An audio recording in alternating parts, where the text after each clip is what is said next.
Hi friends, welcome to Ucraft. ഞാൻ ഇന്നിവിടെ വന്നിരിക്കുന്നത് നമുക്ക് എളുപ്പത്തിൽ തയ്യാറാക്കാൻ പറ്റുന്ന ഒരു സേമിയ പായസത്തിൻ്റെ റെസിപ്പി ആയിട്ടാണ്. ഇത് പെട്ടെന്ന് തയ്യാറാക്കാൻ വേണ്ടിയിട്ടുള്ള ഒരു റെസിപ്പിയാണ്. കൂടുതൽ ഇൻഗ്രീഡിയൻസ് ഒന്നുമില്ല. ഞാനിവിടെ 1/2 ലിറ്റർ പാല് യൂസ് ചെയ്തിട്ടാണ് ചെയ്യുന്നത്.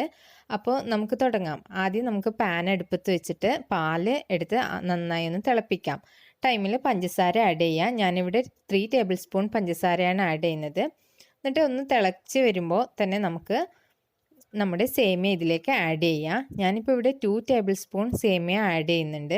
പാല് തിളച്ച് കഴിയുമ്പോൾ 2 ടേബിൾ സ്പൂൺ സേമിയ ആഡ് ചെയ്യുക.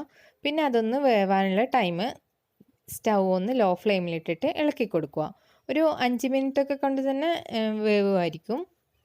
ഞാനിവിടെ എടുത്തത് റോസ്റ്റഡ് സേമിയാണ്. അതിനുശേഷം നല്ലോണം വെന്ത് കഴിഞ്ഞതിന് ശേഷം നമുക്ക് 1 ടീസ്പൂൺ ഗീ ഒന്ന് ഇതിൽ ആഡ് ചെയ്ത് കൊടുക്കാം.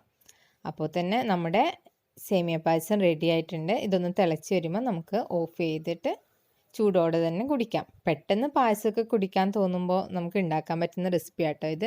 ഇതിൽ വേണമെങ്കിൽ നമുക്ക് നട്ട്സൊക്കെ ഡ്രൈ ഫ്രൂട്ട്സ് ആയിട്ടുള്ള കാഷ്യൂ, റൈസിൻസൊക്കെ ആഡ് ചെയ്യാം. ഞാനിപ്പോൾ അതൊന്നും ആഡ് ചെയ്യുന്നില്ല.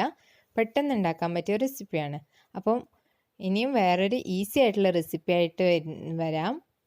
എൻ്റെ വീഡിയോ നിങ്ങൾക്ക് ഇഷ്ടമായതിനാൽ ലൈക്ക് ചെയ്യുക, ഷെയർ ചെയ്യുക, കമൻറ്റ് ചെയ്യുക. മറ്റൊരു വീഡിയോ ആയിട്ട് വരുന്നതുവരെ bye bye. Thank you for watching.